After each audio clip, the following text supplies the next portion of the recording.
Am I wrong for telling my Mill that she made her choice when she chose to keep seeing my husband's ex? I, 33F, and my husband Tom, 35 male, have been NC with most of his family for 3 years.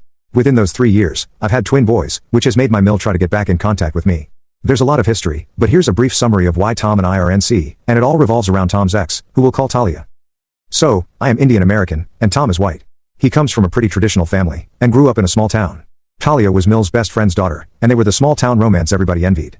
However, upon meeting in college, Tom and I just clicked on a platonic level, and to be honest, I didn't even have feelings for Tom until 4 dates in. I guess you could say he had an emotional affair, but he never did anything physically romantic until he broke up with Talia. Talia, of course, remained in contact with his family since she had been, according to Mill, the daughter she always wanted. Keep in mind, Tom has a sister. But, Talia is more of a homemaker, while my Sil, who is an absolute angel, and I had always been more career-focused. Talia had been at every holiday, family gathering, and get-together since the very start of the relationship, and at first I paid it no mind. I was civil to Talia because Mill made it clear Talia mattered to her, despite Talia's blatant distaste and disrespectful attitude towards me. That changed at my weddings. We had two, and my parents footed the bill for both. The dress code was simple, aside from the obvious no white/wedding party colors rule, nobody was supposed to wear red. I am well aware that red means you slept with the groom, but more importantly, red is a bridal color in my culture. I wore a red lehenga and sari to my Indian wedding, which she wore an eggshell, off-white, dress too. Keep in mind, white is worn at funerals to represent purity in my culture. That got my aunties and cousins talking, but I still had a blast since I really didn't care. I did care when she showed up to the American ceremony in a floor-length, apple red gown with a slit going up the leg. It was a bridesmaid's dress, and it violated the dress code. My Sil, along with Tom, went to tell her to change. She did leave after having a hushed argument and came back in a tea-length green gown. I assume she just wanted to see if she could get away with it. Apparently, my auntie saw this too. Which meant Talia was subjected to stares, whispers, and backhanded giggle fits throughout my whole American wedding.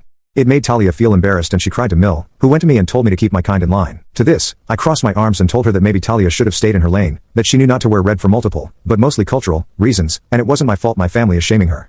It isn't my fault she became cannon fodder for my gossiping gaggle of a family. Yes, I said those words since that is what my aunties are. Those were the consequences of her actions. Tom and Sil backed me up, and Mill left with Talia before dessert. The next day there was a social media post from Talia, crying about how she was exiled from her best friend's wedding because the bride was jealous. I made a post back, telling her that she wore red, knowing how inappropriate it was. How her best friend is her ex, and to not sugarcoat what she did. I then tagged my Mill in a separate post with screenshots of Talia's post and told her this was the last straw, and that I had been disrespected by Talia from the very beginning of my relationship, and that now that I was her dill, she needed to keep Talia away from family events and holidays since she doesn't respect my husband and I. I didn't care if they still went on weekly shopping sprees or spa days, just keep her away from Christmas and barbecues. Talia removed her post after being publicly called out.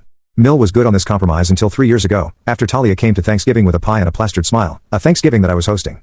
She said something along the lines of Mill invited me and I wanted to make sure Mill can actually eat something, since I know you tend to cook ethnic food. I slammed the door in her face, went over to Mill, and told her she could leave with Talia, who had just slammed the door on. Tom looked at his mom, who had this deer in the headlights look. She tried to sputter excuses, and my Phil tried to defend my Mill, but Tom stood firm. He said they had lost access to him, and any extension of him, since they chose Talia. My in-laws, aside from Sil, left. Fast forward to last week, I got a text from an unknown number, and it was Mill. She said she saw a picture of my boys from a mutual friend's post, and wanted to reconcile. She said she'd keep Talia away this time, and that ever since she got cut off, she's been in minimal contact with Talia anyway. Her Facebook begs to differ. I told her as much, saying I knew BS when I smelt it, and she made her choice. I told Tom about it, and asked if he missed his family. He shrugged, saying he doesn't care, and it's been relieving not having his mom around. He's the youngest son of 3, so he was always the baby boy. But, I have since received texts from my Bills, their wives, and my Phil begging for a second chance. She always wanted to be a grandma, and I do feel like I'm robbing her of a chance. Her other sons haven't had children yet, and Sil cut her off when we did. But, you can't undo nearly a decade of disrespect with wishes and wants. And Talia is still in the picture, so I'm skeptical about how long that promise will last. I feel like I'm being calloused, but there are so many stories I can tell about Talia's disregard for Tom's boundaries, and mine. And I don't want to welcome a storm into my house by opening up the gates. AITA for telling my Mill she made her choice after she kept my husband's ex around? Edit, since there seems to be some confusion, I want to clarify Tom did not cheat on Talia with me. Tom broke up with Talia after a few platonic hangouts with me. That is why I said you could call it an emotional affair, because you could argue it was one, loosely. Tom only asked me out after he broke up with Talia, and I accepted after he confirmed via texts he had broken up with her while visiting home for the weekend. There was no overlap between Talia's relationship and mine with Tom. So, for everyone who thinks I was other woman and the reason my Mill hates me if because Tom cheated on Talia, no he didn't.